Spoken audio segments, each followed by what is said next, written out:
Bismillahirrahmanirrahim. Assalamualaikum warahmatullahi wabarakatuh.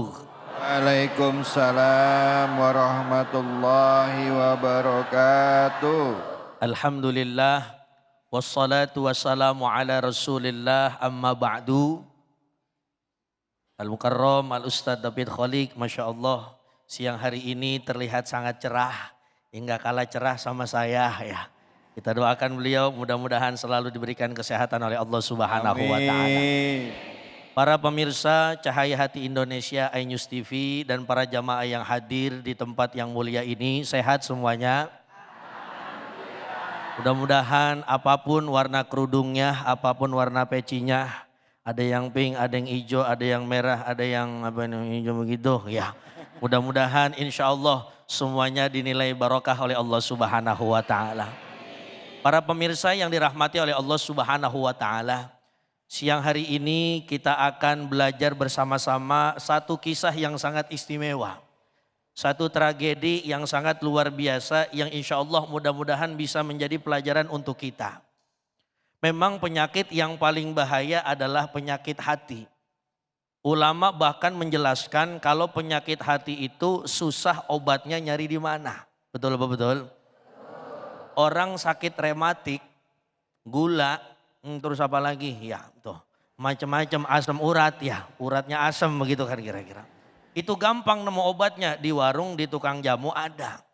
Tapi kalau punya penyakit hati, di mana obatnya kalau bukan banyak menyebut nama Allah. Dulu Nabi Allah Adam alaihi salatu wassalam sebagai manusia yang pertama dan Nabi pertama, beliau dikaruniakan anak yang sangat luar biasa yang sebagai ujian. Makanya ibu, ini kan ibu sama bapak di rumah biasanya macam-macam karakter anaknya. Ada anaknya yang soleh banget. Dari pagi subuh ketemu Isya di atas sejadah terus ya. Pertanyaan orang apa Aladin itu ya. Ada juga anaknya yang maaf solehnya sedikit tapi lebih banyak enggak solehnya. Itu dari habis subuh keluar masuk lagi menjelang jam 12 malam tuh ya. Itu pertanyaannya manusia apa memedi itu ya.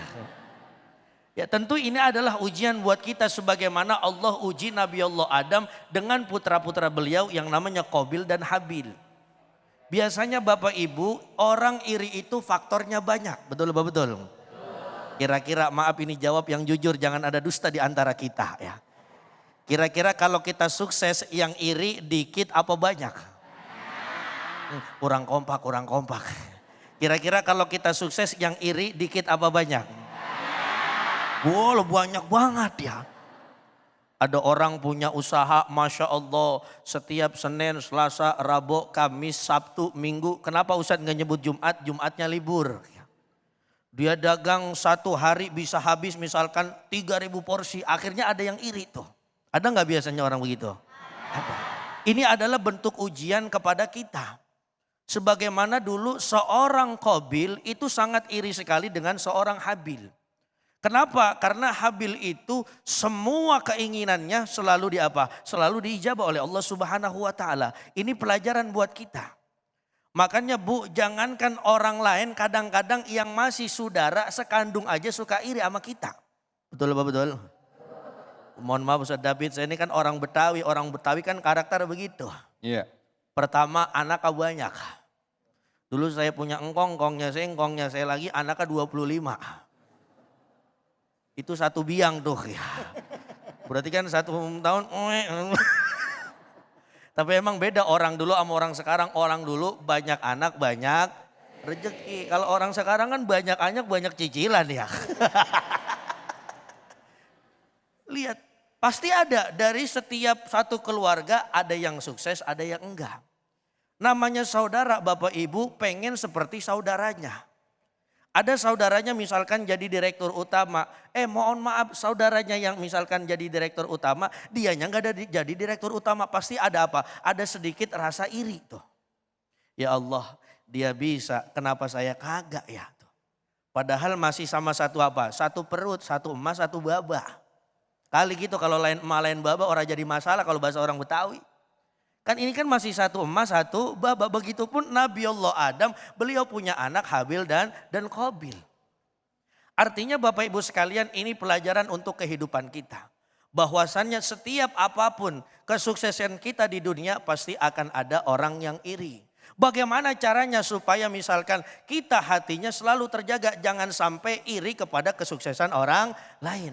Maka kata guru kami ketika kami ngaji, kenapa kadang-kadang iri selalu ada dalam hati kita? Karena kita terlalu ngelihat banyak nikmat orang lain. Betul apa betul? Coba yang kita lihat nikmat kita aja misalkan. Ya Allah, alhamdulillah motor saya enak biar kata tahun 1997. Yang penting gusinya kagak kebanjiran, jalannya ngacir aja udah itu ya. Makanya kata baba saya, Pak, lebih enak motor 1000 kenangan daripada 1 juta sebulan, tuh lebih enak tuh ya. Ya betul gak usah David ya, ya lebih enak motor 1 juta kenangan daripada 1 juta sebulan ya. Kalau 1 juta kenangan kan ya Allah berasa ini motor pernah dibawa tengah sawah. Ada belokan jatuh dikit, alhamdulillah. Daripada 1 juta sebulan mikirnya bingung tuh kan ya. Jadi kita harus ngelihat nikmat kita, jangan sering ngelihat nikmat orang lain. Kalau kita keseringan ngelihat nikmat orang lain, iri akan ada selalu di dalam hati kita. Betul apa betul? Betul. Kenapa Qabil itu selalu iri dengan Habil? Karena Qabil merasa bahwasannya nikmat dia lebih sedikit daripada nikmatnya Habil. Ini adalah pelajaran buat kita bahwasannya manusia pasti akan digerogoti dengan penyakit-penyakit yang namanya penyakit hati. Iri, dendam, terus apalagi ya takabur, terus apalagi ria, sombong ya kan. Baru punya mobil 1 aja sombong banget. Tetangga gua mobilnya 7 kagak sombong. Lah iya emang tetangganya dealer ya. Maka ulama-ulama mengajarkan seperti itu karena Bapak Ibu jujur. Dulu Nabi Allah Adam alaihi salatu wassalam diajarkan oleh Allah subhanahu wa ta'ala banyak sekali pelajarannya.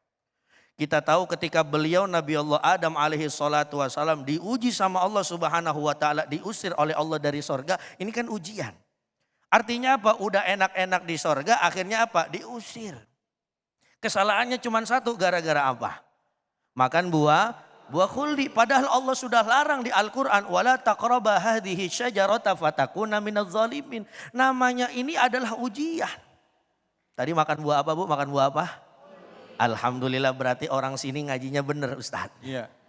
Belum lama saya ceramah di satu daerah, ada anak kecil, saya tanya, "Neng, kenapa Nabi Allah Adam diusir sama Allah dari sorga sama Allah?" Apa kata dia? Gara-gara makan buah markisa Ustadz. Ini berarti bocah ngajinya di Ponsengon kalau begini nih ya. Ngajinya di Ponsengon. Lah iya yang bener kan buah apa Bu? Buah. Nah ujian apa bukan bagi Nabi Allah Adam? Ujian. Makanya nanti terus kita akan bahas bagaimana kehidupan Nabi Allah Adam. Beliau berdoa puluhan tahun dalam riwayat. Bahkan sampai ratusan tahun beliau minta ampun kepada Allah subhanahu wa ta'ala. Sampai benar-benar Allah kabul segala hajat-hajat beliau dan diampuni dosanya. Makanya maaf Bu, kalau kita belajar kehidupan, belajarlah dari nabi-nabi terdahulu. Makanya kita jangan sampai merasa, oh Ustadz hidup saya kayaknya paling susah ya Ustadz ya. Sebelum kita udah ada yang paling susah. Ya Allah Ustadz, namanya hidup saya diiriin mulu ya sama tetangga. Mohon maaf, yang iri sama kita bukan cuma tetangga kita. Dari zaman dulu juga ada orang yang udah diiriin. Betul apa betul? Kuncinya gampang, kalau orang iri kepada kita, kita kanan aja udah enak tuh. Kiri kanan. Oh kiri kanan ya salah. Yang penting ibu-ibu saya kasih tahu Bu, hati-hati kalau lagi bawa motor. Penyakit ibu-ibu, sennya kiri beloknya. Udah begitu kadang-kadang kalau kita omelin galakan. Iya itu dia. Hati-hati begitu bisa, mohon maaf Bu, gitu-gitu bisa datangin penyakit hati. Bapak-bapak lagi enak ya kan, lagi istighfar. Astagfirullah Rabbal baraya. Ngebut dari kanan, ibu-ibu sennya kanan. Makin kenceng istighfarnya bapak-bapak. Astagfirullah. Monitor ini sennya kanan, beloknya kanan apa kiri. Hati-hati, begitu juga kadang-kadang bisa nimbulin penyakit hati. Orang lagi enak-enak istighfar, marah gara-gara apa? Gara-gara ibu-ibu. Tuh. Ya Allah ibu-ibu bagaimana sih ini caranya? Apalagi itu bapak-bapak lagi bawa bubur ayam. Wah tumpah apa jatuh tuh kan ya. Maka ibu-ibu sekalian, para jamaah yang dimuliakan oleh Allah Subhanahu wa taala. Sebagai ngaji pembuka ini kita terus belajar dari Nabi Allah Adam beserta keturunannya. Artinya tidak ada manusia yang tidak akan diirikan oleh tetangga ataupun saudaranya meskipun saudara sekandungnya. Maka tugas kita ketika misalkan maaf ada tetangga, ada saudara iri sama kita, maka kuncinya satu, teruslah minta kepada Allah supaya hati kita dijaga. Jangan sampai dianya iri, kitanya marah. Itu yang diajarkan oleh Nabiullah Adam dan oleh baginda Nabi besar Muhammad sallallahu alaihi wasallam. Begitu kurang lebih. Baik, alhamdulillah. Terima kasih banyak Ustaz.